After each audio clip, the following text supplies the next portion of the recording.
Bem, sejam bem-vindos novamente ao estudo do livro Mediunidade, Caminho para Ser Feliz. E hoje nós vamos começar o capítulo 1 da segunda parte. Vamos lá. Esse capítulo fala sobre o pensamento. Nós não damos muita importância aos nossos pensamentos, não é? Mas nós somos o que pensamos.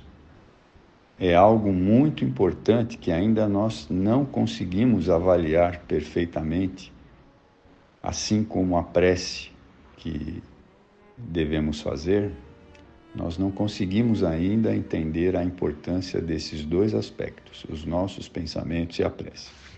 Mas vamos lá ao capítulo 1, o pensamento. Este é o ponto central dos princípios básicos da mediunidade, o pensamento. A força mental que se exterioriza no ato de pensar. Não é apenas a base da prática mediúnica, mas é também o fundamento de toda a vida do ser humano. Lamentavelmente, as pessoas ainda não se deram conta disso. Mesmo nós, que despertamos para a realidade, por enquanto, ensaiamos nossos primeiros voos em busca dos altiplanos mentais e espirituais. Há muito que aprender e pesquisar. A ciência apenas começou a levantar o véu acerca do assunto. Mas, enquanto os cientistas analisarem o pensamento como produto do cérebro físico, como uma secreção deste, limitadas serão as descobertas e o avanço nesta área. A doutrina espírita, todavia, tem contribuído de forma relevante para se ter uma ideia mais ampla da profundidade e da importância do pensamento e do seu fantástico potencial. É preciso que se compreenda que a mente, o psiquismo, a memória, a razão e, consequentemente, o pensamento são, na realidade, atributos do espírito mortal, que traz, enquanto encarnado, toda a sua bagagem pretérita, fruto das suas experiências. E mais do que isso, todo o notável potencial mental que lhe é próprio, necessitando ser ativado para que a criatura humana cumpra, assim, a sua destinação de progredir e evoluir sempre. O ser humano traz em si não somente o passado, mas especialmente o vir a ser, ou seja, o seu próprio futuro a ser concretizado. É como a semente minúscula que traz latente em seu bojo toda a árvore futura. É ao mesmo tempo a esperança e a certeza. Nesta altura é oportuno perguntar a você que está lendo esse capítulo: você já se deu conta do teor dos seus pensamentos? O que é o teor dos seus pensamentos? É aquilo que temos mais no nosso íntimo, que ninguém ouve, só nós. O que eu penso? Quais são os meus pensamentos diários que eu não reporto a ninguém, que ficam somente comigo? Bem, vamos continuar. Já refletiu sobre quais são as suas preferências mentais? Em outras palavras, como você pensa a vida? Quais os pensamentos que cultiva? Conforme as suas respostas, serão igualmente as suas amizades, o tipo de leituras, filmes, músicas, conversações e aquilo que a gente vê na TV até, né? Com que você ocupa o seu tempo, sendo, afinal, a sua forma de ser e de se conduzir na vida. Vejam a importância. Somos, por fora, o que pensamos. Queremos e escolhemos intimamente. Nossa vida interior se concretiza exteriormente. Emmanuel, o mentor espiritual do médium Chico Xavier, expressando a enorme importância do pensamento em nossa vida, esclarece: nossos pensamentos são paredes em que nos enclausuramos ou asas com que progredimos na ascensão. Como pensas, viverás. Nossa vida íntima, nosso lugar. recolhe-te e enxergará o limite de tudo que te cerca. Expande-te e encontrarás o infinito de tudo que existe. Um outro ponto bastante relevante refere-se às formas pensamentos, ou os clichês mentais. Quando pensamos firme e continuamente acerca de uma pessoa ou de alguma coisa, a mente plasma a imagem correspondente, criando aquilo que se chama de forma-pensamento. Se o pensamento prosseguir, se a pessoa continua emitindo a mesma projeção mental mais nítida, é a forma-pensamento ou clichê, como se fosse uma fotografia mental. Kardec fala sobre isso em A Gênese, no capítulo 14, item 15, denominando essa projeção como fotografia do pensamento. Existem pessoas que conseguem captar o que a outra está pensando, o que, aliás, eventualmente, pode ocorrer com qualquer um de nós. É a capacidade de sintonizar o próprio pensamento com a onda mental de outrem. Chama-se telepatia, essa leitura mental. Pode ser, neste caso, que o telepata perceba o clichê mental de alguém, visto que esse tipo de pensamento é tão forte e tem tanta vida que uma máquina fotográfica especial pode registrá-lo. Existe literatura espírita sobre o assunto. Mas, falando um pouco mais do pensamento, se nós lermos nos domínios da mediunidade, André Luiz fala o seguinte: a resultante visível das nossas cogitações mais íntimas denunciam a nossa condição mental, que nos é própria. E quantos se afinam com a natureza de nossas inclinações e desejos, aproximam-se de nós, pelas amostras dos nossos pensamentos. Então, o que significa isso? Significa que os nossos pensamentos são visíveis para os espíritos, né? E é desta maneira que, pensando iguais a nós, eles se aproximam ou não, né?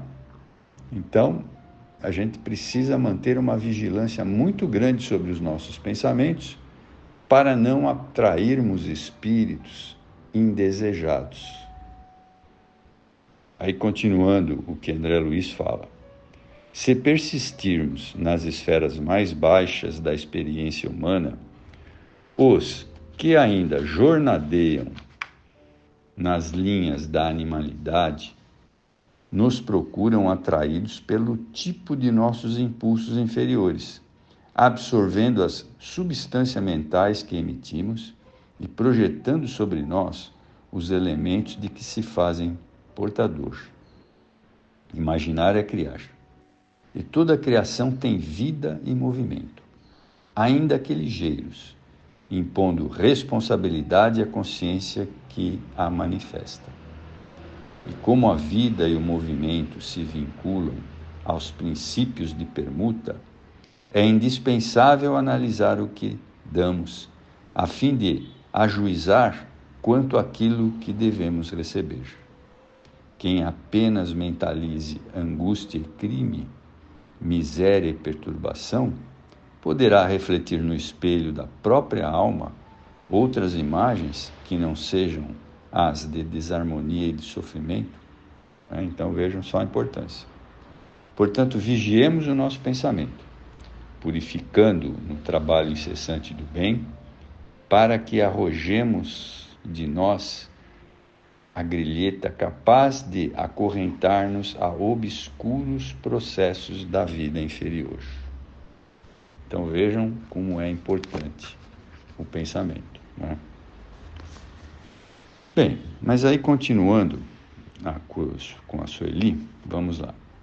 Para que se tenha uma noção mais precisa sobre o que acabamos de dizer, citaremos um caso que ocorreu conosco há alguns anos. Foi em uma das reuniões semanais do nosso grupo dos entes queridos, denominação que damos a uma reunião específica para pessoas que perderam entes queridos e que estão com dificuldades de compreenderem e se adaptarem à nova realidade, com revolta ou depressão diante do ocorrido. A reunião consta da explanação de um tema doutrinário por 45 minutos. Em seguida é feito um relaxamento com auxílio de umas fitas de visualizações terapêuticas de Divaldo Franco e após são aplicados passes. Na época, o grupo tinha umas 25 pessoas e adotávamos o hábito de perguntar a cada uma, após o término da reunião, que narrasse como se sentira durante a visualização, se conseguira mentalizar o Lago Azul, trazendo mentalmente o seu ente querido para a beira do lago, conforme a voz do Divaldo ia direcionando. Naquela noite, ao mentalizar o lago e a grama verde, a contorná-lo, de súbito percebi um carro preto sobre a grama verde. Tentei tirá-lo, forçando mentalmente a visualização a que estava habituada, mas em vão. Durante todo o tempo da mentalização, o carro preto permaneceu. Na parte final, depois de ouvir o depoimento rápido dos presentes, mencionei o fato de que na minha visualização surgira um carro preto e não conseguia tirá-lo da mente. Para surpresa geral, uma senhora que estava comparecendo pela primeira vez, mas que não fora entrevistada porque chegara depois do início da palestra, levantou-se e perguntou-me se eu percebera que marca era o carro. Respondi que acreditava ser um Chevette e ela afirmou: isso mesmo, é o meu carro. Relatou então que há 5 meses compraram um Chevette preto e que desde essa época só teve problemas, acidentes, defeitos e imaginando ser algo espiritual. Resolveu comparecer a um centro espírita para uma orientação. Explicou que ao chegar escreveu o seu nome, a placa do carro e outros detalhes num papel e colocou uma caixa que fica na recepção para pedidos de irradiação e que, durante a mentalização, passara o tempo todo em seu carro. Criou assim uma forma de pensamento muito nítida que foi, para mim, captada do modo como acabamos de relatar.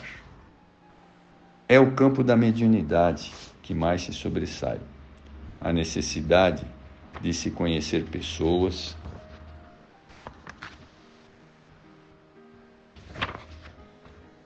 e nós mesmos, né?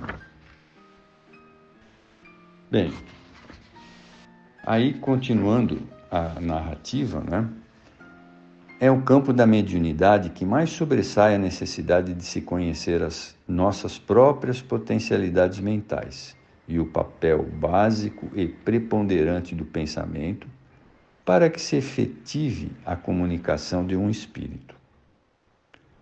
É importante frisar que a comunicação mediúnica se realiza de mente a mente. Todo o processo mediúnico tem como base a sintonia mental para aquele que transmite a mensagem e aquele que a recebe. Então, veja, uma coisa muito importante aqui para que nós possamos entender é que a comunicação mediúnica sempre se dá dessa maneira, de mente a mente, né? Isso é muito importante entender. Por isso, devemos ter a nossa prática de pensar o bem. Na fase da eclosão da mediunidade, quando se começa a perceber os seus primeiros indícios, é que as pessoas, via de regra, se conscientizam do seu potencial mental. Até aquele momento, não se davam conta disso e devem, a partir de então, autoanalisar-se a fim de conseguirem alcançar algum tipo de controle, visto que sentem que algo diferente, estranho está acontecendo em seu próprio processo de pensar. A mente humana tem a capacidade de perceber e emitir pensamentos, idealizar, memorizar, analisar, selecionar, como também reflexionar, concentrar, meditar e orar. Na atividade mediúnica, o médium aos poucos se adestra mais ou menos nesses estágios, de acordo com a sua própria vontade. O controle mental decorre do esforço, da vontade e da disciplina que cada um queira imprimir em sua vida. Neste sentido, a prece é um dos maiores recursos que o ser humano dispõe para estabelecer sintonia com o alto, elevar os padrões vibratórios, captar as energias dos planos superiores, transcender, enfim, aos próprios limites mentais que a vida habitualmente requer e exige. A sintonia com os bons espíritos é sempre fonte de alegria, paz e bênçãos. Então, do Pensamento e Vida de Ernesto Bozano, da FEB, ele faz o seguinte trecho aqui. Meus pensamentos se libertam da cela do meu egoísmo e avançam em direção à vida infinita cósmica.